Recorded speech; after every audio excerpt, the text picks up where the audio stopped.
Tyler Dean McDowell. Hello. Howdy, everybody. Hello. Wow. Howdy. You, sir, an artist. I try to be. Oh, no, you are an artist. Let's just get right into this. What sparks somebody to sneak into the Magic Kingdom to shoot a music video? You're gonna have those guys in the black suits with the Mickey-shaped badge showing up at my front door, man. Let's hope. Um, Man, what sparks it? That's a loaded question. I've got two heroes. I say this often, but I've got two heroes. My dad and Walt Disney, both for the same reasons. They were dreamers who came from nothing and made those dreams come true. And it sounds cheesy, like something on a greeting card, but it is true. And I'm just trying to do the same. I admire both of those men for a multitude of reasons, for sticking through, trying to get their voices heard, make people happy. And I'm just trying to do the same. My dad wrote a song in 1977 with a guy named Lee Morgan, and it was about Elvis Presley and how his music affected my dad's life. And at that time, Elvis had just passed away, and everyone was mourning the loss of Elvis. And a lot of people like to peg my dad as an Elvis impersonator. He never wore a jumpsuit, sideburns, or anything. He would rather paint a house, but Elvis was his hero, and he just happened to sound a little bit like him. And it skyrocketed him. It sold 5 million copies in 2 weeks. And I think that's because what he was singing spoke to people. It They were feeling that pain, and he gave them a theme song. And so that's what I was kind of hoping to do with this song. I was hoping and praying there were people that felt like me. I felt like there's a lot of, I don't want to be derogatory, but pixie dusters out there, people who cannot they can't have their magic kingdom. They can't stand negativity. They're like, no, it's perfect. It's like even Walt would be constructive if he were alive today. And I was hoping that there were people that felt the same way I do, and that they would hear this song and that it would speak to them. Well, not only did you tap into it, but it so mirrors what you just spoke about with your father and Elvis, and it taps into, I think, the same level of inspiration. You know, Walt Disney, Elvis Presley, these guys are the American dream personified. What compels we know what compels you emotionally, but physically to pull this off. I mean, first of all, when did you do it? And how did you keep it under wraps? So that's actually, it's funny you asked that question because I've got some really good friends of mine who live in the Orlando area, and they didn't even know I was there because um, I have a individual in my life who has been very influential. She's like a mother, and she told me once upon a time, she said, don't tell people your ideas. It's kind of like a sneeze. If you tell them you've got all of this built up excitement and pressure, and once you tell them, it's it's like a relief. You feel as if you have already accomplished the thing. And so I try to keep things under wrap as much as I can, but I get too excited and I tell people. So I was trying to distance myself from everyone to not tell them what I was doing. Um, the guy who's an incredible person, he owns the Airbnb that I stay at a lot in Kissimmee, Mana Nui. It's themed to Trader Sam's, Adventureland, the Jungle Cruise, and all that. I didn't even tell him why I was there. I was just like, hey, if you can, please don't let anybody know that I'm here. I'm kind of working on something very special. And we went in, and I hope he doesn't mind me saying his name, but Travis Terrell, he was my DP that day when we shot on location at Magic Kingdom. And he didn't even hear the song. Like I had it in my ear. If you pay attention, there are some times when I turn, you can actually see the little black earpiece where I'm listening to the song. So I didn't tell anybody, and it was difficult, but I'm glad that we were able to keep it a secret because I just wanted to make sure that it did. come to fruition, because there's a lot of people out there that want to try to put a stop to things. And if you let them know that it's coming, then they're prepared. But I don't think anybody saw this come. Oh, you just hit on so many great notes because keeping that to yourself strategically, okay, but how do you manage that excitement? Because the passion and the thrill of what you're about to accomplish, you've got to balance that with the mission.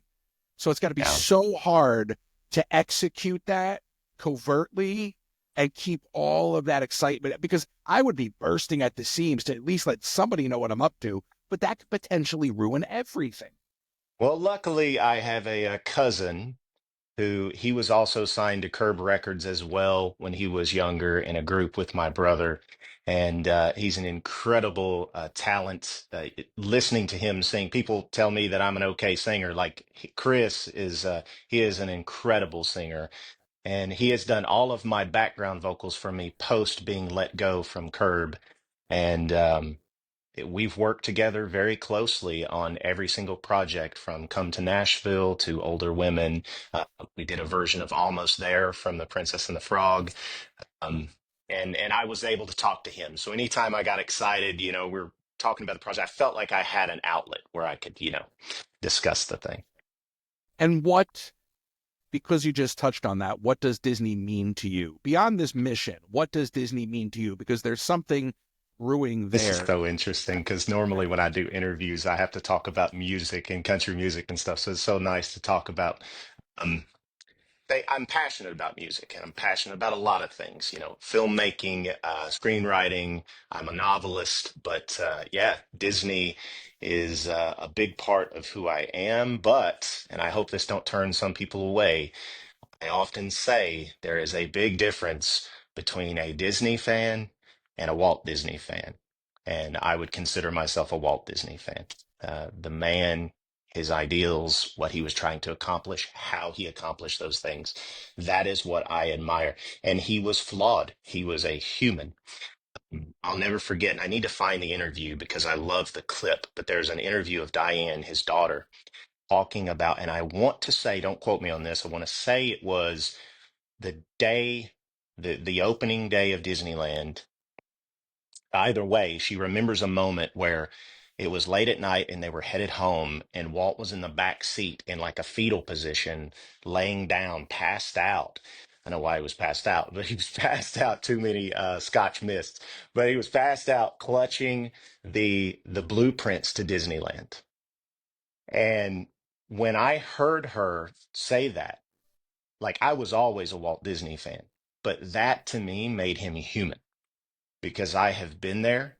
I have, been holding on to stuff, praying, going, please let this happen. Please let this work. God, I hope this works. And I think that's something that the Walt Disney Company misses. This new animatronic show in Disneyland, what is it called? It's a magical life or whatever. Even the title scares me because I want to tell them, I'm like, look, you want to make Walt in animatronic form. It goes against the Disney family's wishes. Okay, that's one thing. It's like, I understand why you're doing it. I mean, Walt did it with Abraham Lincoln. Like, what's the difference? There's a few, but it's like, if you're going to do it right and understand why people like me, and I don't speak for everyone, but people like me respect Walt. And in it's that is he had flaws. He went through turmoil and he still made it all happen. No, I agree. That is, I do want to touch on your artistry, but look, I'm of the mindset that they should not be doing it at all. Okay. yeah, Disney should be honored. The legacy of Walt Disney should be honored, celebrated, and taught. And to reduce it down to a theme park attraction only speaks volumes to how misguided the company is. right, right. I don't want it to be a puppet for certain people's words. I don't want them to project certain people's opinions through Walt Disney. If you're using his words from his interviews, um, that's fine, but don't let him be a parrot. So your passion for and I identify again with that because I am a Walt person. For all the flaws and what makes the company so special is the founder, and there are few people in our lifetime that come around that reach that status. And we should be teaching it and honoring it so that we can inspire the next generation. Okay. Right. So obviously you had that passion brewing inside of you, but to get back to the execution, how do you put this together? How do you Uh, how do you actually say, I mean, do you have a shot list for this? How do you get into Disney World and covertly execute this? It's obvious you're playing back, you're doing a music video. Are you what it doesn't look like an iPhone. It looks like you got a whole film crew. How do you yeah, sneak I a crew in the Disney World? it's just me and one guy, man. It's the magic of filmmaking. He is using a Sony. I was trying to think of the model. A Sony. He's gonna kill me. Sony A7S or something like that. Just a regular DSLR. Um, and I'm a producer, like as in film. You know, I produce my own music as well with Stacey Hogan. We've been working closely together for years, but I've produced all my own music videos. I mentioned that I'm a screenwriter. There's a period where I'll listen to the song in its finished form for ever. Like I'll listen for days and think about the story and what is actually unfolding. With Older Women, which was a remake of my dad's first number one record, which he had in 1981. I did it as kind of like an homage to that era and to him. And I knew what the story was going to be. I Before I even uh, had the ability, the means to record the song or do the video, I knew what I wanted. And with this song, it was very much the same. I mean, I knew that I wanted to be in certain locations when I'm saying certain things. Uh, didn't get to do some of those because, and I'm so glad it happened because I'll always remember when, even when I'm old, I'll be like, what day did I shoot that video? I can always remember the day that we shot there because that is when that was the last big sewage leak in Frontierland. And I couldn't get on the Liberty Bell, which is what I wanted to do. But we went to the People Mover and we did most of it there, which worked out great because there was a comment. I think it was on YouTube, may have been on Twitter or X, whatever we're calling it. Someone said, "Can you please do a song about our people mover out here in Disneyland?" They're like, "Because we really miss it." And I was like, "Well, it's actually one of the reasons." I was like, "Okay, you know what? We'll do it on the people mover because it's kind of like a subliminal thing. You know, the Disneyland community, they need their people mover." So, And you can shoot that out all day long. yeah. The technical side fascinates me. And then I love the there's a poetic aspect to you doing this whole thing to save rivers of America. And the one thing that you can't get on to shoot is the boat on the river. I mean, it's you Yeah. couldn't ask for anything better than that. How Yeah. did you not get caught though? It I mean, was did you feel like somebody was on to you? I'll be honest with you. My whole plan was if anyone ever tried to stop me, um, I was just gonna say, and I first off, I was raised to be, a good person, like to try to be a good person and not be unkind to people. So wherever we went, I was just making jokes and talking to the cast members and never told them what I was doing. I said that I had a photographer who was capturing me, which was not an untruth. And but I've never really had to, I'm trying to clean this up, but show my bad side. But if I was ever pulled off to an office or in Mickey jail, I was going to tell whoever tried to stop me, I was going to be like, hey, look, if you stop me, you're going to have to stop Tim Tracker, Justin Scard, paging Mr. Tom Morrow, or I forget his actual name. I know that guy, not personally, but You're all of unleashing these. the mob. Yeah, you're gonna have to stop all of them because me, I'm not making anything off of this. Like, and I'm not being derogatory at all whatsoever. I'm speaking my mind, and all of those other people are making money filming in your parks, and I'm not. So that was my whole plan, and I honestly I don't think we did anything wrong at all whatsoever. No, I don't think you did. Now, you touched on something that's kind of interesting. I was thinking about this in preparation for this interview. As somebody that made a living streaming the parks, do you recall a few years back there was a film that went to Sundance that filmed all in Yeah, I've thought about that. The what is it called? the name Edge escapes me this moment. Edge of Tomorrow or something like that, or so, no, Tomorrorow was in the title. Escaping Tomorrow or Thank you. something. There it Yeah, is. So I think the problem there was the commercialization. Now, what you're doing isn't commercialization per se, and it's certainly not more commercialization than the streaming and monetization that goes on inside the park. So I don't think correct. that you did anything wrong. I don't think you did anything wrong anyway. I love the Thank you. mission. That's why I want Thank you. I applaud you. Thank you. What I hope is that you've embarrassed them and that if this gets out to enough people, because that's the damage, right? And by the way, if you've never been to Mickey jail, it's fabulous. So Don't I ruin it applaud. for me. I've got this like terrifying image, you don't want to go to Mickey jail. They'll love you. Yeah, they'll love you. But and they'll agree with you too, probably, and be like, we can't do anything about it. We're trying to get paid. You know what I mean? Right. It's like a bunch of New Yorkers. So you you're hitting into something so special. And I think that the embarrassing element, and I've been saying this prior to us talking, that's the thing people need to tap into. It's if you embarrass them, and you're obviously not afraid of doing that, that's why they'll ban you. They can ban you for whatever they want. You obviously don't care about that. You're not going out there and commercializing this. That is not your intent. If you embarrass them effectively and force them to respond, you win. And I gotta Yeah, believe, don't I just care if want to they wake I want to wake some people up, people right. within the company. Maybe they already know that what they're doing is wrong. Maybe they're doing so intentionally and they don't care. Um, I would like to wake a lot of Disney fans or self-proclaimed Disney fans up. Um, Frontierland was described in the Disneyland show as tall tales and true from the legendary past. And people say, well, it's not a museum. And a lot of these statements people make, they're hard to argue with. I'll be honest with you. It's like, well, you're right. Walt did like change and he did like progress, but and I'm sure our buddy mutual friend Josh could say all of this a lot more eloquently than me.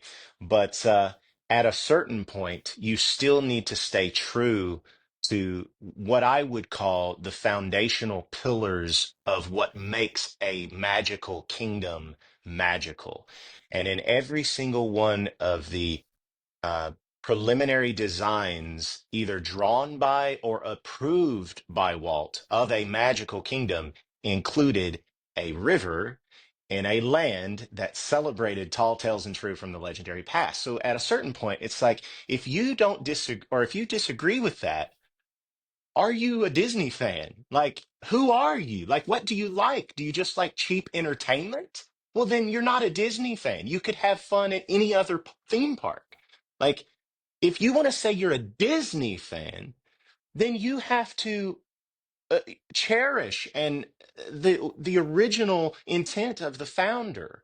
And I just pointed to my painting, which is right over here, by the way. You're gonna get to because again, artistry. I mean, I'm scratching the surface here. I hope you don't have No, anyone it's to okay. It's all figure right. out. I'm sorry. I am my father's son, so I hope I'm not talking your ear off. Ask me what time it is. I'll tell you how to build a clock.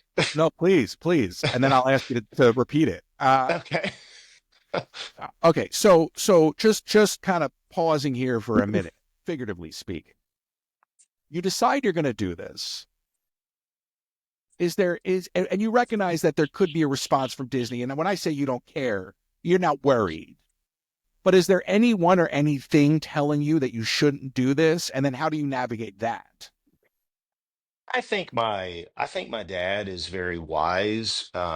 He's been in the business a long time, and as a father, I think that he's definitely offered his guidance. He's told me I'm going to ruffle some feathers, but I think, and I don't speak for him, but I think maybe he thinks the feathers need to be ruffled. Um, I don't think what I've done is cause for any kind of prosecution. Um, if it leads to a conversation where I can look at Bob Iger and tell him, like, or ask him, what are you thinking? Like, um, and it's not just to Bob. It's not just to Josh Diamaro or however you say his name. Apologize for the mispronunciation. I'm from the American South, but it is all the fans that support these types of decisions. Um, and I hope that my biggest hope, I'd say, is that I just hope that it starts conversation. That's it. Like, we need to talk about this. We need to talk about how much money certain people are making. And I think that this is another thing. I think there needs to be a benchmark for inflation. We need to sit down and go, okay, how much money did Walt Disney make in his pocket? Okay, no CEO should ever make more, adjusted for inflation, than the guy who started it all. Period. You can make a penny less if you want to, but you can't make any more because you have not done anything better than he could do. So why are you making more money? And that's a larger conversation about Yeah, executive level compensation as right, a whole, right. which I'm totally on board with. I want to go back to what you said about Walt versus Disney. There's a lot of Disney fans. Okay. There are not a lot of people that are Walt Disney fans. And I So think there's strange some to me. folks who consider themselves Disney fans who will cherry pick what Walt said. Yes, But Walt also said that the park should be plussed. So we should have a foot in the past, the present, and the future. And if we're going to do things, they should elevate, they should be plussed. He right. never said destroy things at the And detriment replace. of, of these core principles. He never Right. said disregard the mission statement. You can have it all, and that's why they were so successful. So I find it so interesting that people try to cherry pick what Walt had to say, but at the end of the day, you don't need to do that because Walt said it all, and he proved with nuance that he could be successful doing what so many people told him not to do. And that's what you've tapped into. Thank you. I don't want to get all weird on you. Didn't even know if I was going to say this, but as I was working on the painting, I literally felt as if someone, not going to say Walt or whatever, but I did feel like someone said thank you. Truly. Yeah. Like, and it brought me to tears. So, This is this is about you and the cause of Rivers of America. And so I'm not going to inject any personal aspects into this, okay. but I just want you to know what you just said is not weird at all because there is a personal aspect of this that resonates with me that makes this almost like universe affirming. So when I said to you before we started this, I think you are the missing link in this cause. I truly believe that because I think you are the sum of all of these things that have been occurring. And I feel everything that you feel. It is the legacy of one who's going to do what Walt Disney accomplished. How are we going to reduce him down to Stitch? Okay, to a Yeah. theme park animatronic. And I love Stitch, but how are we going to reduce the fat? And Let's, that just shows how far off the mark they are. yeah. Oh, trust me, I wholeheartedly agree. And so the grind to do this video, so obviously you were consulting with your father, not to put him on blast, but No, no, obviously no. I mean, look, your father took Elvis's death, sold what, 5 million records? In 2 weeks. Okay, Yeah. in 2 weeks. It is you. I mean, what moment are you seizing? Because you are right there. This is such a parallel moment for you. Yeah. He has a friend of his, Steve Jeppy, who used to own a substantially large pop culture museum in Baltimore, and it has now been put into the Smithsonian. And Jeppy actually owned the original Ub Iwerks Plain Crazy Mickey Mouse sketches, the preliminary sketches.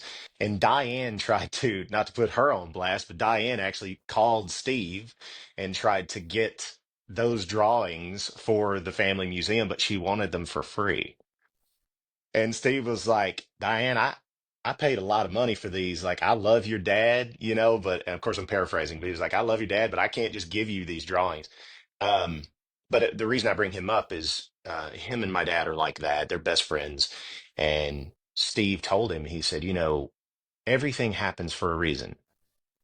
My dad drove to Graceland for the funeral, for Elvis's funeral in 77, and waited in that long line. And then when he got to the gates, they closed the gates. And him and his friend that was with him, they turned around and they were like, well, okay. So they got in their car and they drove home. And it was when he got to Nashville and there's a bridge going over the Cumberland. Right when you get to that bridge is when he heard the first words. I was barely 6 years old when I first heard him sing. And he wrote that. He went to Lee Morgan. They kind of combined two songs, one that Lee had written, one that Dad was working on, and then they made The King Is Gone. Dad went into the studio, he recorded it, didn't have any money. He wrote a hot check to pay for the track because nobody else would pay for it. And he had some demos made. He took it to the radio station, and the phone lines just blew up. The guy, literally, the DJ, of course, I'm cutting a long story short, but the DJ that was standing there looked at Dad and was like, hang on a minute, something's wrong with my phones because all of the lines were lighting up. So Steve Jeppy told my dad, he said, you know, when you were at Graceland and those gates closed, if they hadn't closed, you wouldn't have turned around. You wouldn't have gotten your car. You wouldn't have been on that bridge. You wouldn't have thought about that song, and none of it would have happened that way. And Isn't that crazy? he said, fate is a hunter and it found you. Um, and so I don't know if fate is, you know, going to find me ever, but because I've been doing this a long time, but I felt like someone needed to say something. It's ridiculous. We can have the tired Splash Mountain talk all day long. We can talk about all of these changes they're making. I was upset when they destroyed my home resort, which was the Coronado Springs. I don't like the big Viva Las Vegas tower. Part of the charm of the Coronado Springs for me was that it was secluded, quiet, with classical Spanish guitar playing in the background. And now you got this massive, huge, you know, it's beautiful, but it's just, it changed the resort. And I jokingly would tell people, I was like, what if they did that to the Polynesian? Would y'all like that? And now, Yeah. Well, they were probably listening. yeah, so maybe so. But then when it came to the rivers of America, um, I genuinely believe that they don't like the name of it and they don't like what it represents. And I challenge them to prove me wrong by keeping it. Let's back up a second, Yeah. just because I think there might have been a technology hiccup, Oh, and I don't want to have to worry about it. no, no, you're fine. You, and I agree. You don't think that they like the fact that the name America is in Rivers of America? Yeah, I challenge them to prove me wrong, but by keeping the rivers of America, but I think that it is possible that potentially they do not necessarily like traditional American values. They think that the romanticizing the American West, which it's ironic because if we hadn't went out west, there would be no Disneyland out there. So that's interesting. But yeah, I don't think they like the history of America. And, you know, that's another conversation for another time. But at the same time, it goes back to what I was saying about being a Disney fan. Walt liked America and he liked the American West and our history. That's why he made the land. So if you don't like it and you don't like what Walt liked, are you really a Disney fan? It's just kind of strange to me. Well, and I would got to go back. I got to go back again to what you said about getting arrested. That would only validate everything you're talking about right now. So that would never happen. And Yeah, I ask you go straight ahead. up: Are you a conservative? You know what? My dad has a A good friend in the business, his name is Bill Medley, of the Righteous Brothers, and he told my dad one time, he said, never talk about politics because it will divide your audience. So I try to leave all that stuff personal. Well, and that's a But I great answer. The reason I but I ask will you, but I will go, say if you pay attention, people may be able to decipher where I yeah, stand. I would go out on a limb and suggest you are, and I'm only bringing that up not for purposes of vilification, No, no, but you're people fine. would attribute to what you just said to a conservative viewpoint. I would concur. Absolutely. I am not a conservative. I agree 100% with what you just said. Hmm. That's why I wanted to bring that up, Yeah. because it is so easy to pass that statement off through the lens of politics, because we have made celebrating America, we have made the American dream, we have even made the American flag, we have made them political props, and we have vilified them, Yes. particularly the flag. And my concern with Rivers, and we didn't even start this podcast off with the mission, we just got into it, is that we both I've implicitly understand enjoyed every that. second of it. I just want you to know. I am too, sir. But I think because we implicitly understand the mission, we didn't even touch on that.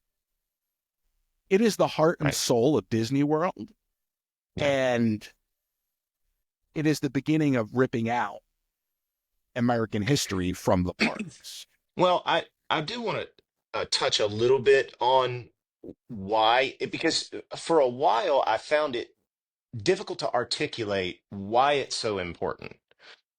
If you just say, well, it's ambiance, that's 100% true and valid and should be the only argument you need.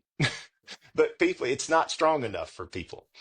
Um, Walt walked around the Tivoli Gardens and obsessed over how it was laid out and how beautiful it was. And I mean, I would say I don't want to give a percentage. I've never been there, but I would imagine that not a lot of it is man-made. It's all beautiful nature, creeks and trees and all of that. And that is crucial to set the environment in a theme park. And now people will say, well, the Cars thing is going to have all of the landscape and stuff. Well, I'd argue that probably, or I'd be willing to bet that a lot of it is going to look like Seven Dwarfs Mine Train, which is not real. And we know that. It's all fake trees and stuff. So it's not the same. But I found a new argument. It's not really even an argument. It's just, it makes the most sense to me. These, these parks, these theme parks, they are sources of inspiration, well springs of inspiration. And if you are going on a riverboat and you're a kid, you're like, just say 10, 12 years old, and you look out into the woods and you see a cabin and there's a fire inside the cabin, you're like, oh, what's going on in there? Immediately, your imagination starts to go and you're trying to figure it out. If you see Tow Mater and Lightning McQueen sitting there, the answer is handed to you. It doesn't inspire creativity. So that is why I think places like the Rivers of America, centerpieces like that, that don't necessarily connect to an intellectual property that you already know is so important because it doesn't, if it has the intellectual property, it doesn't inspire in imagination and creativity. Well, you're right. It's the blank slate that it represents. And when you look out Yes. across that river and you see the opportunity across the frontier and you see everything that this country represents, it's just built in. And it is what makes Disney, it's what makes the Magic Kingdom the Magic Kingdom. And if you rip the heart out of that, the number one theme park in the world based off of attendance, then you are going to slowly erode not just the company, but you're going to erode business in Orlando, tourism as a whole, I would argue, because it is the Magic Kingdom that props up the rest of the Disney parks. And people are going to talk about Epic Universe and all of this, but that's not enough of a counterbalance. Just look at the metrics. So Yeah. to rip the heart out of something that is so valuable to business in the state, it just seems like such a self-inflicted wound. And your lyrics, by the way, capture all of this. I mean, that's the other thing. You Thank you. just keep going back and back. The time you put into the lyrics alone How long did it take you to write the song? Just the song. So I got the idea, and I was trying to think like because I knew we were going to do this, and I was like, it has been such a whirlwind. Obviously, I look a little different. I got the scruff going on, and I told myself, I said, because I do all my own editing, my color grading, and everything. I don't do all of this stuff alone. I tell people that all the time. My cousin Chris, who I mentioned previously, he's like my brother. He jokingly would always say, "Man, you're the captain. You're the captain of the ship, right?" And I tell him, I'm like, yeah, I mean, I'm standing at the helm, but it's everybody else that gets us there. Like everybody running around tying ropes and riggings and stuff. So I can't do this without a crew. And I told Chris, I said, I'm not going to shave until I get this thing done. I said, I'm just going to let it go. I said, because I was so stressed out. I was sitting at the computer and now it's out and done, but I've got all this stuff. I'm like, well, I'm going to shave it off now. So, Hey, but you're only halfway there. You're only halfway there, though. I know, man, but dude, it looks like I got the mange when I try to grow a beard. But No room to talk. So, I mean, but white patches. I mean, it's forget about it. hey, man, no, that's But cloud. no, dude, that's the Clooney thing going on, the Sean Connery thing. I love that. I've never heard Um, those names uttered in my presence. So the talking about the but lyrics. wait, yeah, yeah. How long did that take? And then how long did you shoot the video for? So we actually, sorry, that's what I was trying to get at. I know I talk so much, but Love it, I was man. I'm loving trying to remember. Thank you. Nobody's ever said that to me before. But all good. Just gotta keep, we're even. uh, I was trying to remember exactly how it all happened, but like I said, it's just been so crazy. Trying to get it all together, it's just been a constant blur. But I think we, I think I got the idea when it was right after the D23 Expo, and they revealed first off the Cars thing in the Magic Kingdom. I thought Mickey Views, I think that's his name. I thought he was like speaking out as you know what. I was like, there's no way they're putting cars in the Magic Kingdom. They're not going to do it behind Big Thunder Mountain Railroad. No way. And then I thought, well, no, they will because that's cheaper. What he's proposing, that's cheaper than actually building the full-on Radiator Springs. I was like, so maybe they are going to do this. And then they announced it at the D23 Expo. And then like the sly people they are, they go the next day after when everybody's gone, they were like, oh, by the way, we're filling in the rivers of America to do it. Now, that's when I just got the idea. I literally thought to myself, I was like, Bob, what are you thinking? And I called my cousin Chris. I was like, hey, I got this song. I'm going to try to hammer it out myself. But if I get it to a certain point, will you help me with it? And he was like, yeah, absolutely. Of course, he went to Disney with my dad and our family years ago, but he doesn't really remember it. So he's all just like listening to me about this stuff. He has no idea what's going on, but he's an incredible lyricist. And I forget what night it was, but we sat on FaceTime and just hammered it out. And he is actually the one that included the line, "The river's running dry." That was all Chris. He was like, "Man, you're telling me about this river." He was like, "The river's running dry, dude." And I was like, "Oh my God." I just got chills when you So, said that, though. That I just felt that. yeah. Wow. I didn't And want to make so nobody cry, but a lot of people have told me that it's made them tear up. it's the only reason it hasn't made me tear up yet is because my mind's been spinning about this interview and all of that. And I know when I go back to do the editing and I'm like sitting there watching it over and over again is when that I'm gonna start. I'm Just gonna make me message you look like okay, right? Just make me look all right, man. how many days did it take to shoot? Yeah, so it was actually just a 2-day shoot, but it was spread out over the course of a month, I believe. So I went down to Orlando, like I said previously, in secret. Um, Woke up at like 6 o'clock in the morning. Travis met me at the Airbnb. Like I said, he had never even heard the song.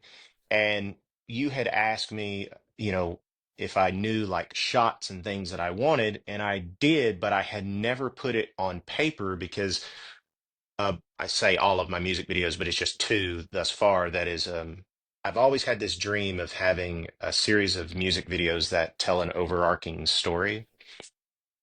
and kind of like, as silly as it sounds, kind of like the MCU. And so most of my music videos come to Nashville and Older Women, they were like a narrative. They had a story. They had post-credit scenes and everything. So that took some time to write.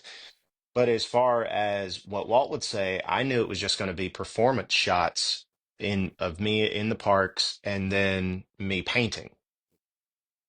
But then when the day came and I was already down in Orlando, I was like, Travis, he knows nothing like about this. He has no idea. Like he hasn't read a script. He doesn't know anything. And I was like, he's got to have some kind of outline.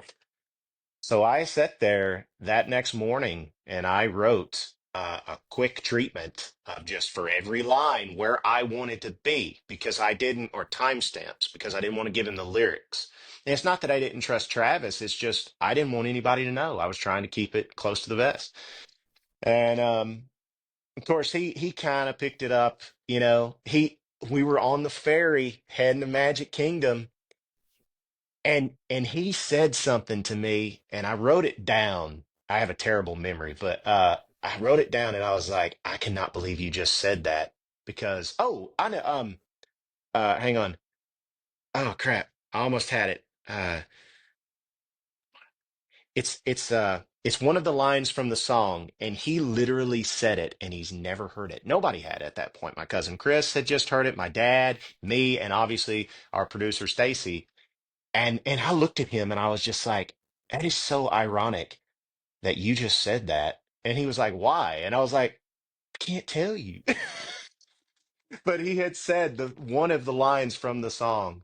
And and we just went from there. He just started filming me. And then of course I had to arrange a location here in Nashville that I could set up and paint in a little bit. Now, of course, I'm not really painting the painting in the video. It took me a month to paint the Walt painting, but that's It's, all Hollywood magic. it's a whole other piece of artistry we got to talk about. The Yeah. what was the lyric? You don't recall?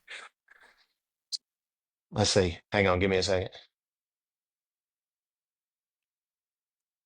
It's Just just doesn't no, feel the same. it He said doesn't it. feel the same. He said, "Man, it just doesn't feel the same." And I was like, "Dude, that's like the first line of the song." Like he goes, "Huh?" And I was like, "Yeah, just trust me. We have to go with it. I can't tell you the rest." He's like, wait, we're shooting a music video? He he did know. He did know it was a music video. He did know that. I Yeah, but think, you always have that guy who's like, I'll get in the trench with you. You tell me what we're doing once we're there. yeah, you know what, man? And honestly, you say that, but it's hard. It's hard to find people nowadays. People just don't. Most people don't want to participate. Yeah, So just more notes you're hitting right on the head, man. yeah, It is, we have gotten to the point, and that's the problem with this whole thing too, is we don't have a culture that motivates. People are very complacent. People like to stay in their bubble. They don't want to have conversations that could, they'll argue online in the of course, comments, because there's no but they repercussions. exactly. But in terms of living their lives, they try to kind of stay in their bubble and do their thing. So it takes not just putting yourself out there, okay, but I mean, it takes a certain level of risk with what you're doing. Now, do I really think again that there's really going to be any legal repercussions here? Of course not. But there's still a certain amount of risk involved in what you're doing, and I don't think most people talk. And what you say about I had to do it before I talked about doing it speaks volumes. Because if you would have told people you're doing it, most people would be, okay, whatever. But then you just did it, and then it's so Joshua didn't even know. No, So no. is there any point during filming this video where you, or even this process as a whole, where you just said, I might just scrap this whole thing? And if so, what kept you going? I don't think so. I think that I think it had to be done. You know, I think I had already. Contrary to popular belief, I'm not in really a position where I can buy fancy things, buy a car or anything like that. So I'm kind of negative in the bank account quite often. So. I had already spent money that I didn't have to go down to Florida and buy my ticket, which that was another shot we didn't get that I wanted. I wanted at the beginning to show that I was paying for my ticket to get in. Like, I'm actually giving you money. It's not, I'm not making money in here. I'm giving you money to be in here and do this. But we didn't get that shot because there was a crazy line right outside Magic Kingdom because it was early in the morning. So we didn't get that. But no, I think I had already invested so much time that I was just laser focused. I was like, we got to get this done. And Travis had to go to a concert later that evening, country music concert, which was ironic, uh, of an artist who my cousin Chris used to like hang out with because they were roommates. His roommate was roommates with them as a whole one of those, related to the cousin of the sister, whatever. But I told him I was like, I forget who it was. It wasn't Kelly Pickler, somebody else. He's gonna kill me.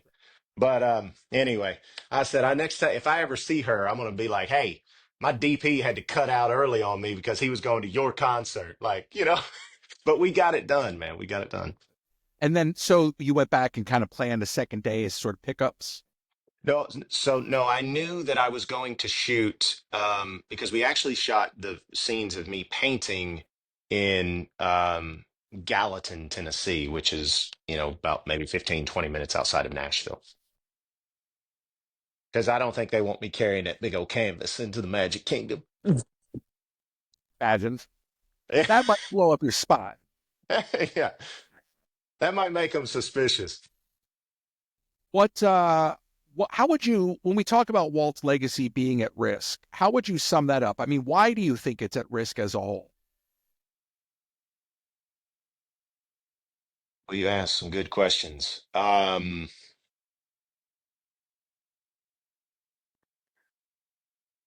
I think Walt's legacy has been at risk for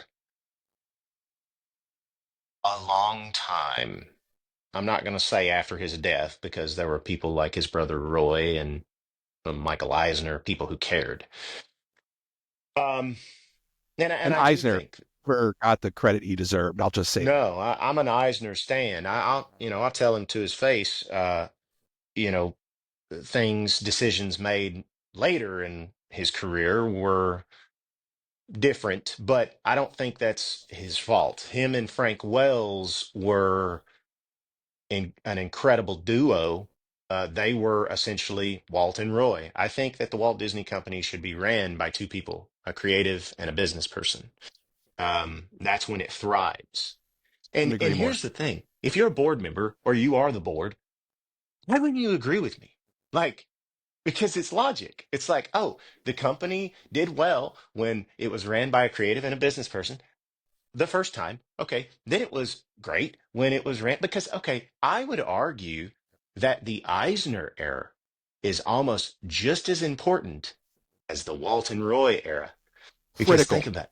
Yeah, think about it. When you think about anything Walt Disney World, okay, the Tower of Terror, Typhoon Lagoon, Blizzard Beach, pretty much all of the resorts, um, all of these attractions that we've come to know and love, it- it's the Eisner era.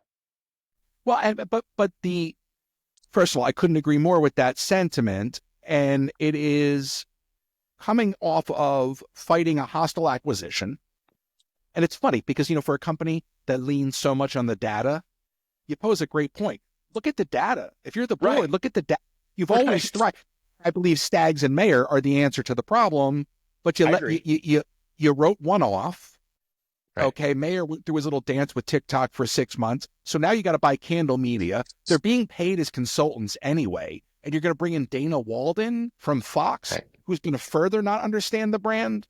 But just to go back to this, so You Eisner talk and about Wells, Walt's legacy. I'm sorry. Yeah, you had asked me. I didn't forget. You had asked me about Walt's legacy. I was going to get there, just so you know. I ain't going to forget on you. No, you're good. It's just, I'm the same way, man. Now I'm on my tangent Right. because it is, Imagineering was dormant before Eisner and Wells came in and woke it up out of a slump. Literally, The driver didn't know where the building was when he said, "Take me to Glendale." Okay. So it is so crucial that that relationship of Eisner and Wells that gets us to a global powerhouse that Iger can expand on. Now you can argue that the post Wells years with Eisner were very problematic. That's Okay. right. But all of that to say that I don't think that I don't think that Michael Eisner was trying to be Walt Disney. He was trying to celebrate Walt Disney and honor it, and it showed. And so I'll use all that to bring us back to the question about what all that Yeah. means to you know. Yeah, there's a clip. I don't know where he was, but Micah, and of course I'm going to paraphrase, so I don't want to butcher it, but Michael Eisner says something to the extent of like, I did not come into this company to change anything. I wanted to continue what Mr. Disney, what Walt and his associates, started all those years ago. That is not what anybody thinks in that company, and I'll die on that hill right now. They don't think that way. It's like So I'll Eisner ask did. you again, why do you think Walt's legacy is at Yeah. risk? So what the reason I brought all that up is like I don't want to say because I think Walt's legacy has been in danger for a long time. I don't want to say that it was in danger when Eisner was in power or anything like that. I don't. It just um if you go back to Walt's quote, it all started with a mouse. And I hope we don't lose sight of one thing. Okay, I get if people kill me, they try to ridicule me all the time for this. You don't know what Walt would want. Like, okay, you do realize that there is such a thing as a historian, and I'm not claiming to be one, but when you watch the History Channel and you listen to, well, you see Edgar the Third thought that yada yada yada. It's like you take his advice, right? He's a historian because he has read on this person and he realizes with deductive reasoning, 1 + 1 = 2. And so whoever they're talking about might have felt this way because of the things they did in the past. So you can come up with a good summation or an idea of what one person might think.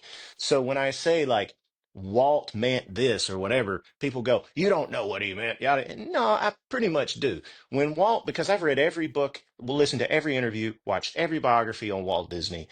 And when he said, I hope we never lose sight of one thing, that it was all started by a mouse, he wasn't saying, I want you to put Mickey Mouse on everything. He wasn't saying that. Walt lived in the office of his bankrupt studio, eating cold beans out of a can, taking showers once a week at Union Station, when he found that little mouse that he trained to run into a circle on that piece of paper. That was humble beginnings. That is what he meant. I hope we never lose sight of our humble beginnings. I'd give anything if I had a time machine so I could go back and be like, hey, when you say that, put a thing underneath that that says, what I mean by this is I hope we never lose sight of our humble beginnings. When I was in that office alone with no money, broke, and all I had to do was play with that little mouse. And that's the one that inspired Mickey. Okay. So his legacy has been tarnished for a while. They're using him as a commercial outlet to sell product. Um, if that continues, if you continue to, and I hope this is not too bad to say, but bastardize his words and what he meant by them, that's going to tarnish his legacy. If you don't care about simple things like Walt liked, I don't know, I'm at a loss for words here, but balance, the way he designed Epcot, symmetry, that's the word I was looking for. He liked symmetry. The way he designed the city, it was all balanced. I know because I'm OCD too.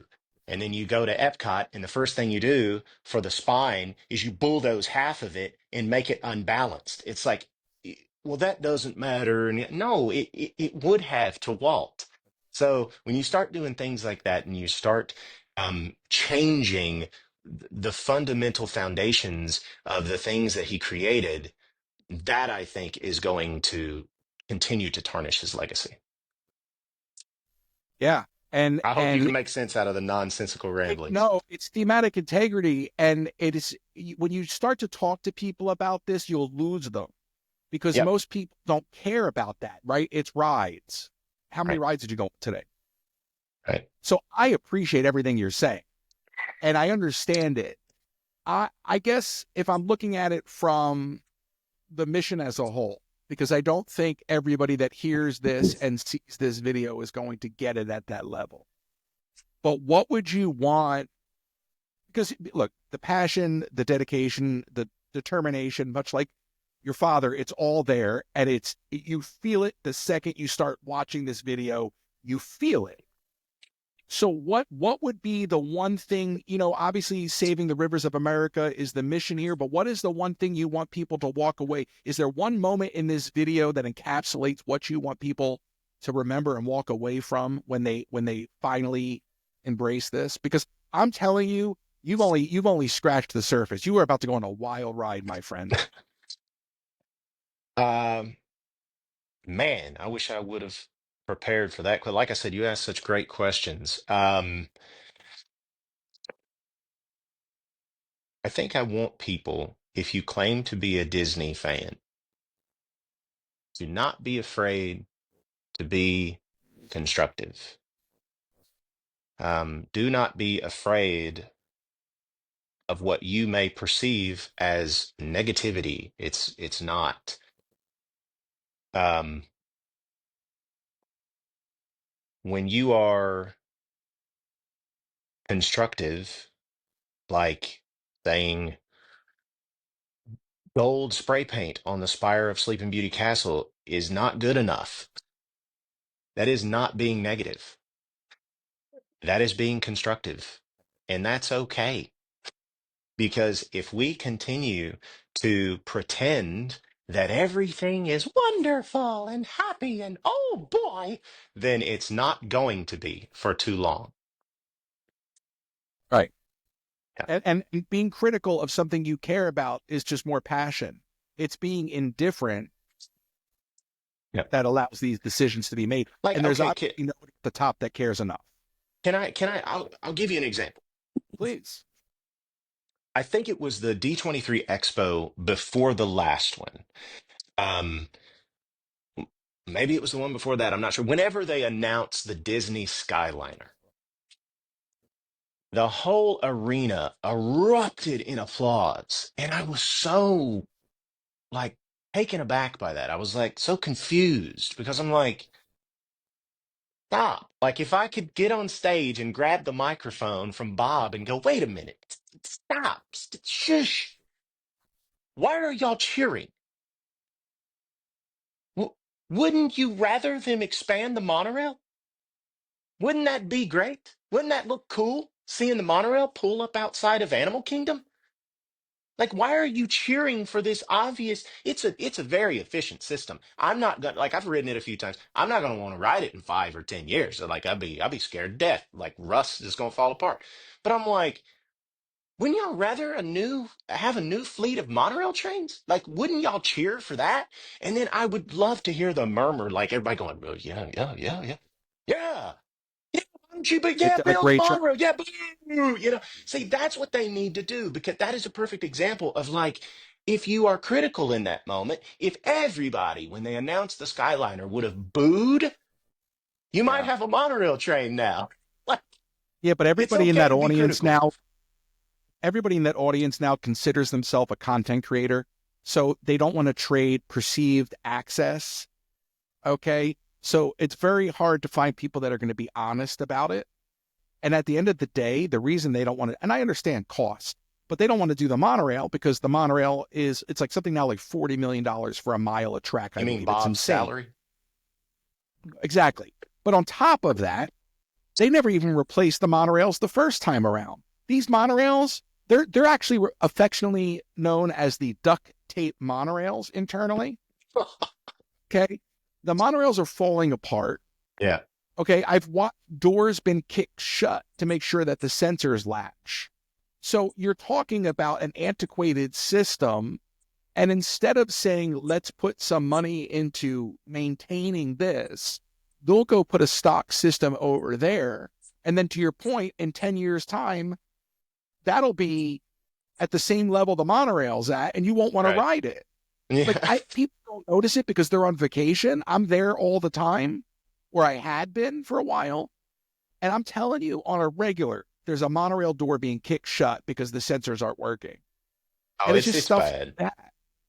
But it was never, first of all, Walt would have walked around and like just taken a red Sharpie and X things. You know what I mean? That was the kind of And guy and he they would was. and he would have been called negative. Everybody's got an opinion in this world. You know what I mean? And Yeah. I think the other problem is now is that we live in this very toxic social media culture where everybody's got an opinion and everything is very, what's the word I'm looking for? Everything is very staunch. Everything is very blood sport. So whether we're talking politics or Disney, people will come at you with the same level of anger Oh yeah. because people are angry. And Yeah. like I'll often not even tweet something out to somebody because I'm like, I don't want to get my head bitten off just for having an opinion. So I'll just keep it to Oh, I myself. got I got ridiculed years ago. I had built up quite a following on social media platforms within the Disney community. It's what I always wanted because I wanted to be accepted, find a group, find my people. I went out to California by myself for the first time. I've been out to California many times before, obviously, but by myself for the first time, and went to the D23 Expo, the first D23 Expo, or D23, whatever we're calling it now. For some reason, they wanted to drop the Expo, but in my life, like I am the only one of me. Like I'm the Disney guy. I'm the pop culture consumer. I'm the kid that buys collectibles that nobody really understands. My dad, he gets it, but not really, that's not his thing. He don't like things, as he says. But he supports me. But I've never had a group of friends that were like me. So when I went out to the expo for the first time, suddenly I was in a ocean of people like me. And it was weird. Like I was like, you mean I'm not the only person who knows who Tony Baxter is? Like, yeah, he's downstairs, man. I got my picture with him. I'm like, huh? Um, so that was very strange. So, I knew that there were people out there that kind of thought like me and liked the same things that I like. So I really wanted to get into that community. And once I got let go from the record label, I thought, okay, well, this is my chance to kind of prove that I think I know what I'm doing at least, and maybe I can reach the people like me.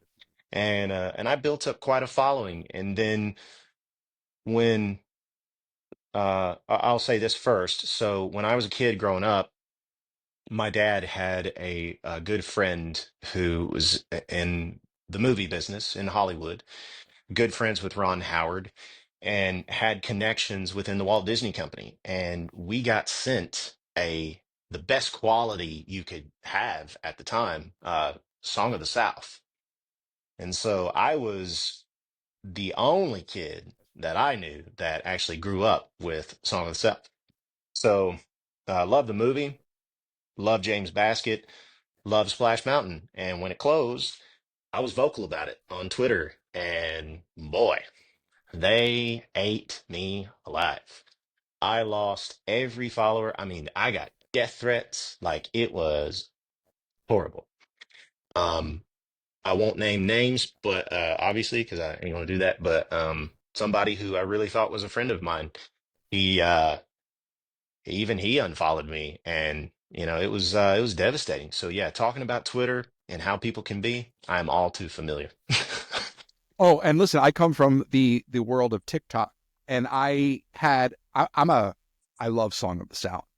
I collect Brer Rabbits. I've been collecting Brer Rabbits forever, I, and so I have I'll buy anything you have because I didn't really get to buy anything. we'll talk actually. That we'll talk because I have like an extra unopened Brer Bear McDonald's OG Happy Meal toy back here I'll take it. somewhere. I'll take it. Just like random stuff. Like, listen, if you only you can see a little bit of what's going on behind me. Um, Hey, just pause. Can you yes, pause sir. for like 20 seconds? I've got to do this. I Yeah, got to do it now since we're talking about things. Hang on one yes, sir. sec. Yes, Be sir. right back. I'm not going to cut the video. I'm just going to sit here and vamp because it's Okay. real. People love it. It's show Gosh, and dang tell it. So time. I was going All to right. do this. in my oh, you This is probably great. hear my child, my cat. Um, Oh, it's all. I was. I learned to unplug my Amazon device when I do these things, so you don't hear my packages being delivered. So, kind of curious to see Okay, what you're. here we go. Something's Ah, coming in the honey. frame. I love the spontaneity of it all, but when look, I mean, you can feel the passion. It's real. I want to We have. show you how much I'm going to prove that you and I are cut from the same napkin, okay? All right. I've been clocking this the whole time. It's actually been distracting. Are you serious? That's Oh, that's wild. that's not all, man. Hang on. Oh my, please. You don't even know. We're gonna have a conversation when we're done the podcast. I've been You looking see, at it the show whole time. I'm like, man, did he get in my room and steal my stuff? just listen. It is. I'm telling you, this is a moment for you, and I think what I love. So what you just said about Song of the South, why I'm so happy you brought that up. I experienced my own toxicity when I first started talking about that on TikTok. I was called everything you could think of. Okay, I love you brought that up because it just proves a point. Things have become so hot. People have become so angry that you can't even discuss something like that without being vilified. And I will just come out and say it again. Song of the South is not racist. Song of the South can be discussed. It should be learned from.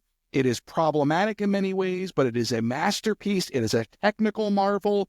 And to erase that from our history is to not allow us a frame of reference. And when you erase history, then you are only doomed to repeat it.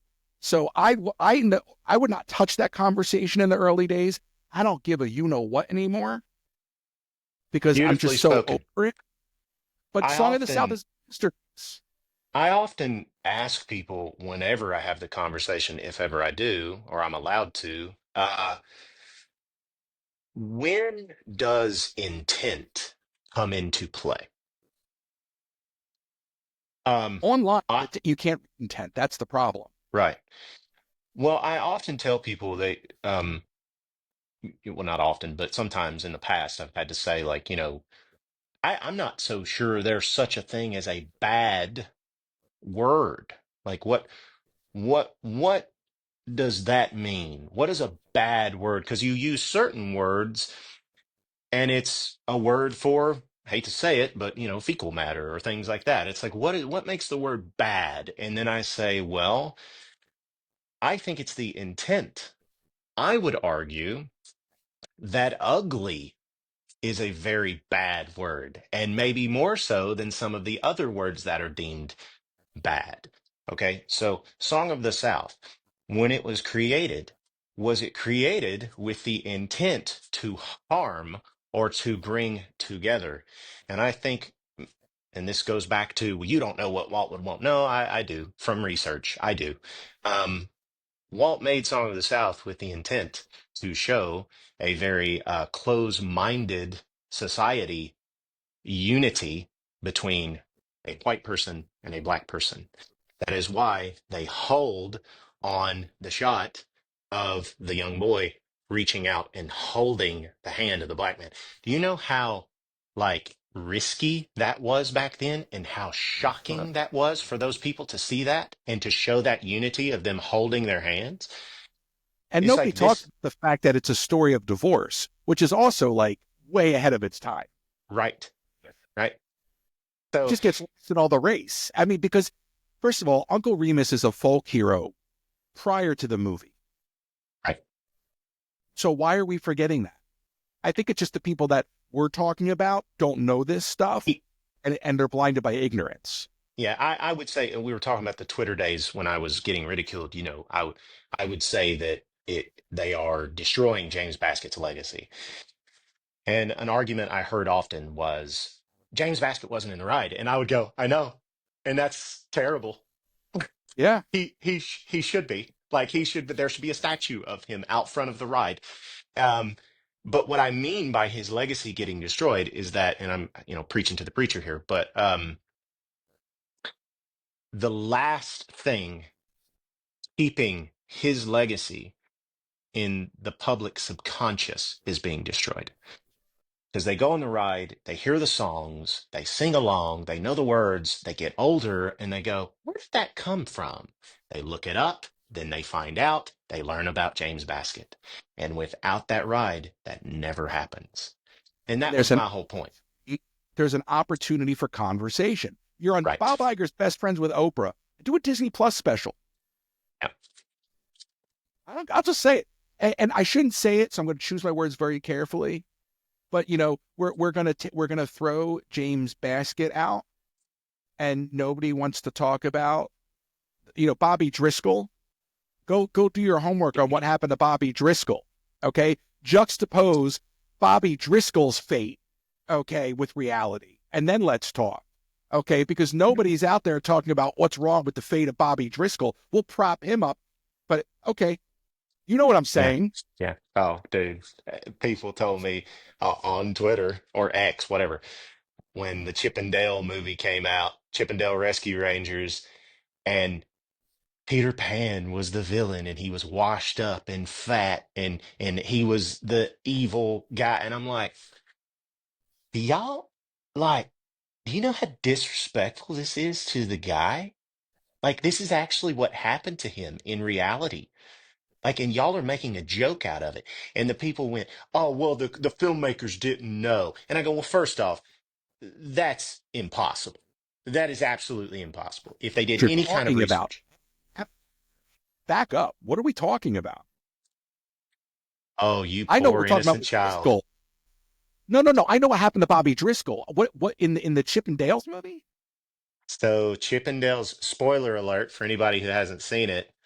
In Chippendale's Rescue Rangers, they literally make fun of Bobby Driscoll by turning Peter Pan into the villain because he aged and got older and grew up and he couldn't get work. So he turned into a fat, like balding, mean Yeah. guy. It like implied he could be an alcoholic and all this stuff. Okay. Literally Okay. just making fun of Bobby Driscoll.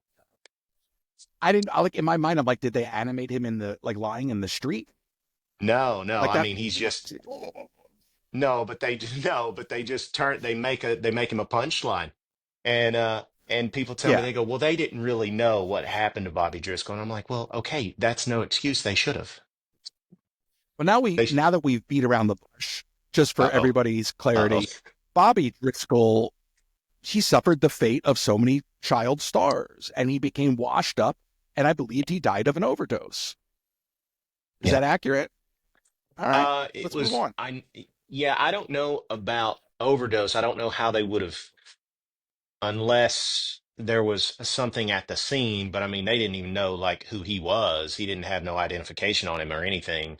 I know that there were empty alcoholic bottles surrounding him. I do know that.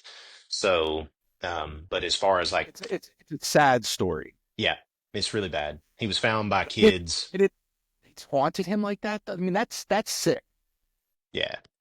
Yeah. So, that's the whole point. I mean, the company should have known, they should have recognized that and should have been like, hey, you know what?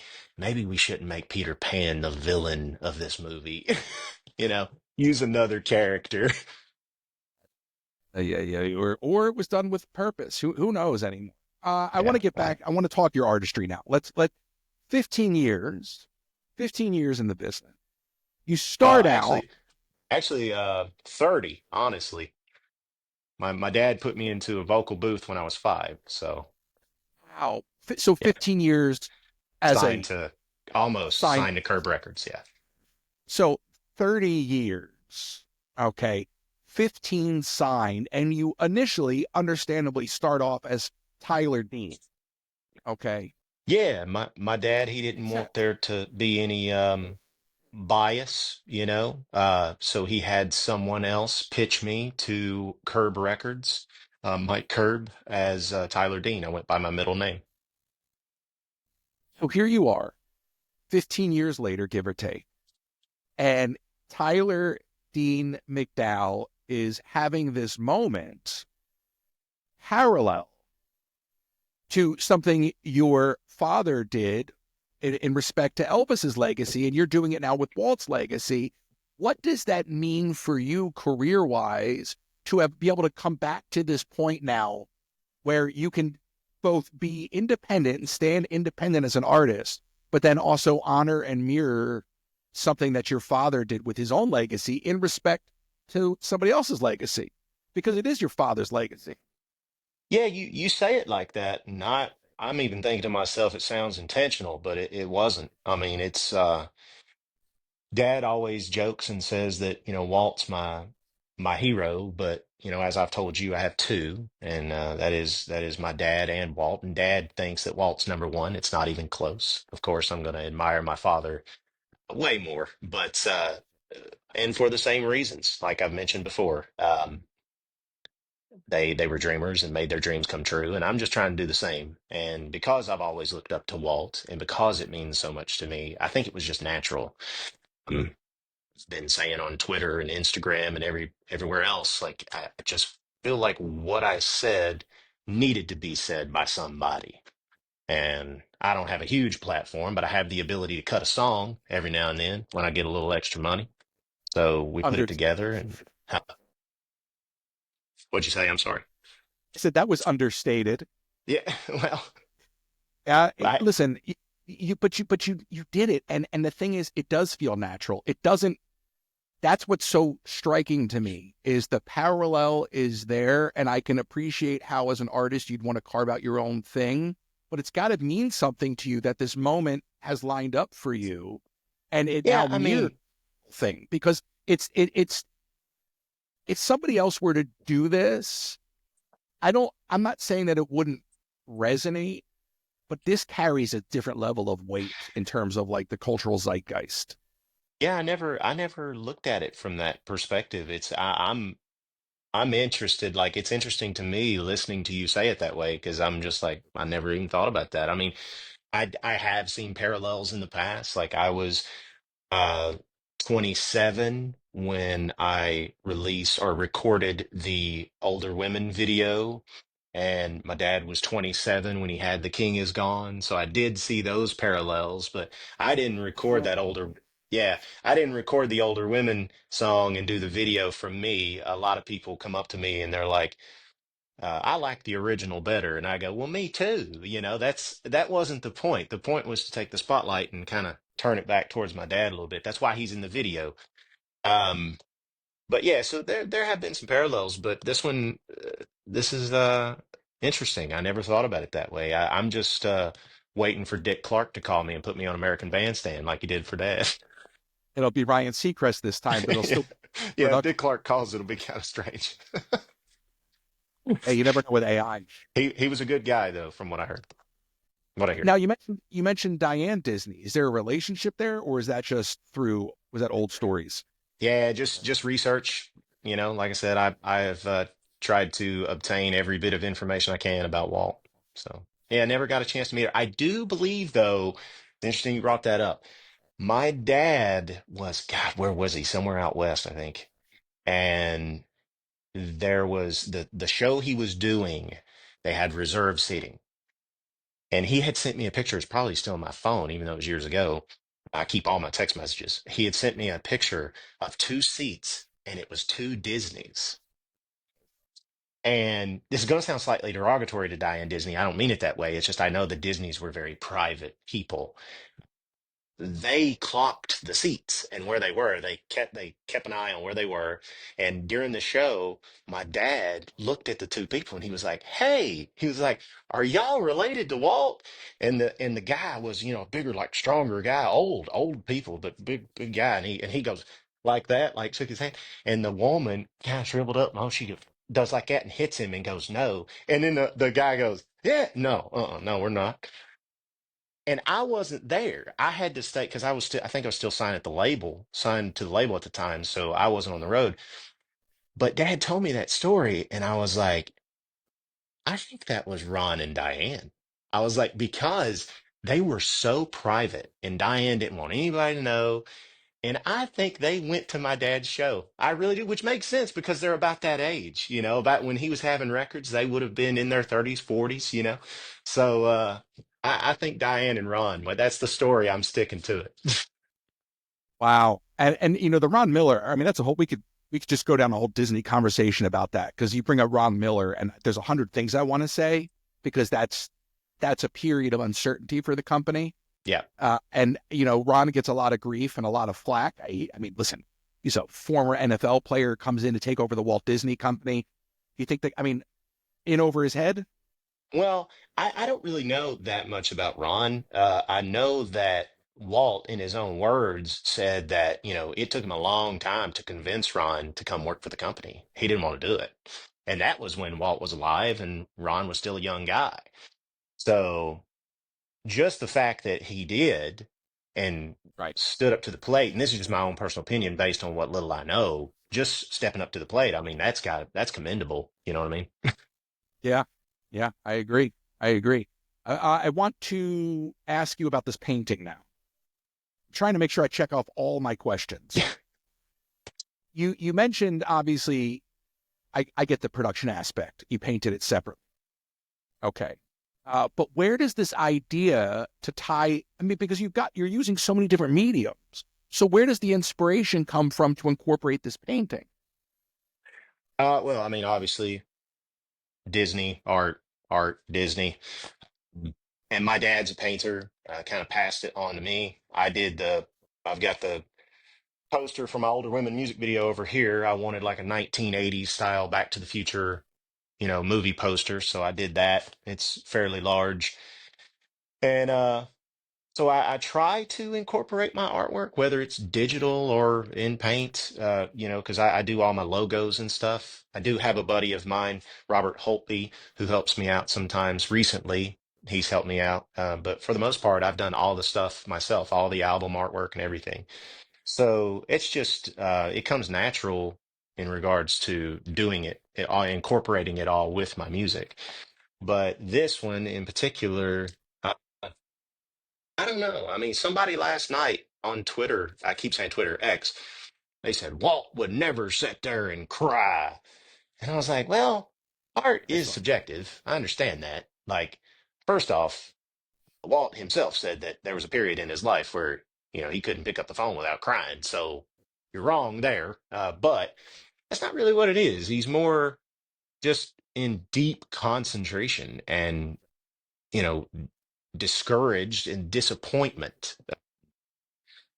And nobody depicts him that way. We talked a little bit about this animatronic show coming up, which I'm scared of because, it's a magical life or whatever it's called. It's like Walt would not tell you that. Like he would tell you it was rough. I mean, in his CBC interview, they ask him, they say, if you had it to do all over again, would you?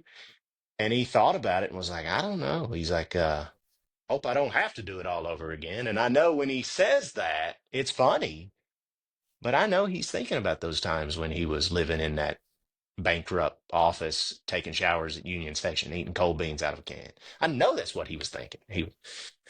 People don't realize that Walt's affection for trains, which directly inspired Mickey Mouse Park vis-a-vis Disneyland, it was all birthed out of a depression. He was in his lowest point, and it was trains that lifted him out. Thank you. So it's when people say that stuff, they don't know what they're talking about. No. So I wanted to show Walt um for real.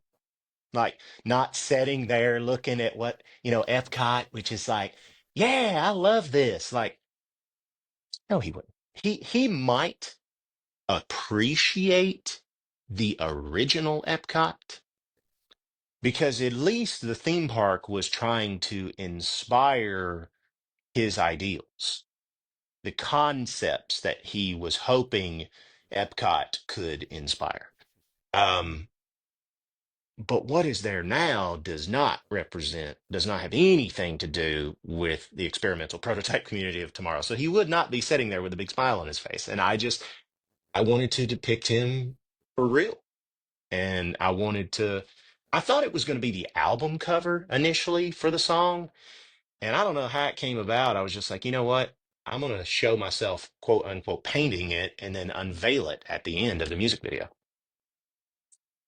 It just all makes sense. It all comes together. It's so beautiful and it's so Thank heartfelt. you. And again, I love these parallels, right? I was thinking this morning, I'm like trying to come up with my questions for you and then also draw these parallels. And at my first glance, I was like, there's a parallel here with your father and Elvis, and I couldn't crack it.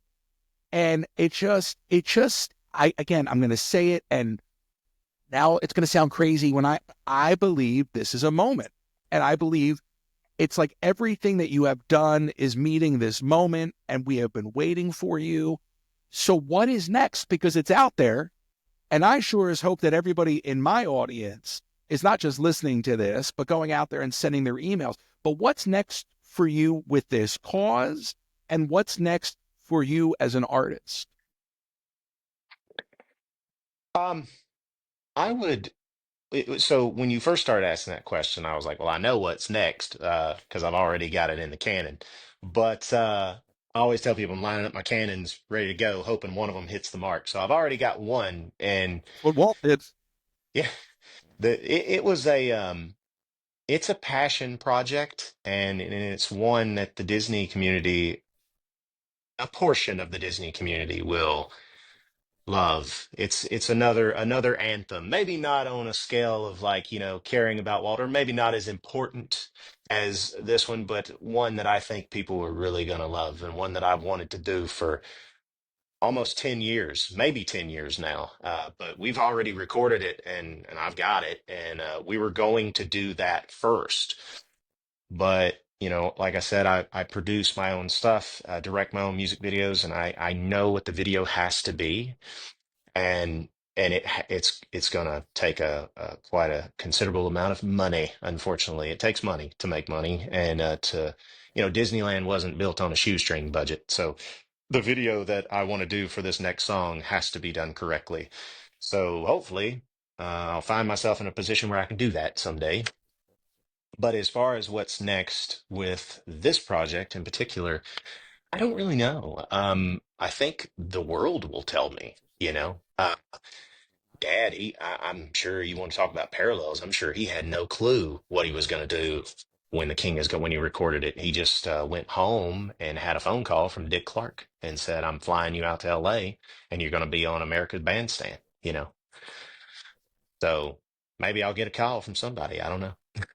I just hope I'm it's not telling you. somebody with a Mickey shaped badge. Well, first of all, if that's the call you actually want, if they call, you win. Disney. So what I had been saying for the longest time to people was the only way to do something during this whole thing. And I was talking about Rivers of America. And I think I've had the conversation with Joshua privately. Joshua and I will do a 2-3 hour podcast and then talk for another hour and a half afterwards because we're I'm gonna have so to get my phone passionate. charger. You know what I mean? But like so I think at some point I said to him, I go, somebody needs to embarrass them. Somebody just needs to embarrass them. And you did it artfully. And Thank now it's you. incumbent on everybody listening. No, thank you. And now it's incumbent on everybody listening to get it out there and to further the embarrassment. Send the emails and get this music out there. I will tell you, this will kind of dip into what I would normally talk about. Of course, I wouldn't normally just bring this up, but this is more music related. So I think we talked maybe before we were recording. I said this is so interesting because I get to talk about other things that I'm passionate about, not just music. But the music business, in particular, the Nashville music business, it's tell people all the time, you think you may know, because you can ask people, do you think the music business is tough? And they go, oh yeah, I'm sure it's bad. And I'm like, yeah, it is. And you have no idea. Like you think you know, but it's not good, if I'm being honest with you. It's very not good. It's and they don't talk about it. And that's why it's dangerous. Like you can't Google why it's bad. And that means that they have it under control. Like it's what you But you see. but you say Yes. that. And we both know this. I mean, I was in LA in TV and film for 20 years. The, the general public doesn't know, but in the industry, these things are open secrets and everybody's keeping them. Yeah, And it's that's how bad it is yeah, because yeah, people trade that, and toxicity is underselling it. They trade that for their own success. yeah. It's very it's not good. So I'll just be completely honest with you. Jeez. Um, we released "Come to Nashville," which was the first song that I had released post label. So it was my first attempt as an independent artist. I did it all, well, again, didn't do it all myself, but like I did all the promotion and everything myself. Obviously, there was a team of incredible musicians and stuff that brought it all together. But as far as like the business aspect, I did it like all me and never done anything like that before. And short story long, we released it and it got 7,000 views in less than 24 hours on a channel with no subscribers. Because when you go through a distributor, and if you've not had any videos put on a Vivo channel before, then they make a new channel. So it was a brand new channel, like screaming into a void. And we got 7,000 views in less than 24 hours. Pretty good for an independent artist. And it came to a halt, just stopped. And thought it was a little odd, but I knew that we had the second part of my little music video story coming out, which was Older Women. And I was like, this is a remake of a number one record. The original artist's son is doing it. The original artist is in the music video. I was like, if you want any chance of anyone from like my generation knowing who my dad is, all you got to do is sing a little bit of Older Women, and they probably go, "Oh yeah, I've heard that song." So I was like, this is if the same thing happens for this one, I'm like, I'm gonna know something's up. Not only did it happen, it was worse. Like the views did not even exceed "Come to Nashville." And I released Almost There a few years later, which was last year, a remake of the song from Princess and the Frog. And we still have not cracked 4,000 views. And uh, it just stays there. It doesn't move. And I'm not, I mean, I have a tinfoil hat fedora. I've shaped it myself, but I think that there are nefarious forces out there trying to suppress certain people doing certain things. So you mentioned to everyone watching, it is their job now to take this and run with it. Yes, please, for the love of God, text it to people, share it, comment on it, like it. People on YouTube, they say all that stuff because it helps. So, yes, if you're watching this and you want to make a difference, make sure you do your part, please. Yeah. It's funny you're talking about all that stuff. People think like, oh, Post Malone, guy blew up overnight. He uploaded. No, he didn't just upload a video to YouTube. He had the whole machine behind him. Right. Yes. But It's, right. I'm sorry. I said this is marketing, so this Oh, is how yeah, it yeah, works. yeah. Yeah, I Uh, mean, yesterday we were like, I think we were at 1,700 and something views, and then we dropped down to like 1,500. I have the screenshots to prove it and the yeah, timestamps. So that happens on TikTok all the time. yeah, it's kind of Now, strange. So I don't know how much of that's just issues with the metrics, and you'll get them back, but also how do you really chart that?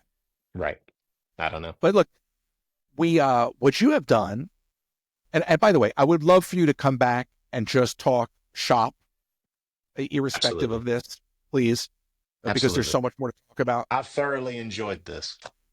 I have too, but you have, and thank you, but you have given us not just a gift, but you have given those that care a weapon. And I'm telling you, when I say this, it comes from the bottom of my heart because there's a lot of things going on, and I'm very passionate about a lot of issues in the world and all of this. And I often will say that worrying about the state of a theme park, and I'm very upset about the Muppets and all this, but you got to pick and choose your battles. And I'll vent. Um, but I've been wanting somebody to do something that would actually have an impact. And I know how much work you put into this. It shows as somebody that edits, as a producer, as a filmmaker. It shows. I mean, I could do an hour with you on just technical questions. You'd probably be like, talk to my TV. Okay. But you have given us a gift and a weapon. And I want to encourage everybody out there to use this, because I personally have been waiting for this. I didn't know where it was going to come from. I would talk to people and I'd be like, I'm like, what if I just like chained myself to Tom Sawyer Island and never left? They'd be like, well, you get banned from the park. I'd be like, I don't care about that. Right. But I'm like, but wait, what's that going to do?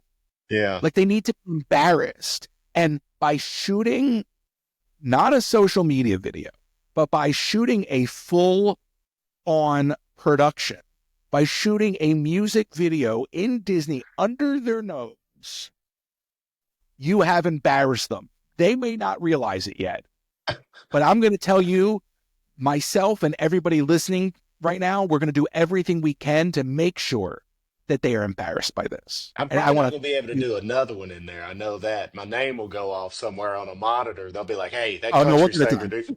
no, they're not, I can't even say what I want to say to you right now. Okay. All right. Because you I can get think it I done. know where you were going. I think I know where you're going. Don't worry about it. Forget about it. Tyler Dean McDowell, I'm giving you the last word, sir. Is there anything you want to say here? I'm just going to say the first thing that came to my mind. Y'all have a zippity doo dah day.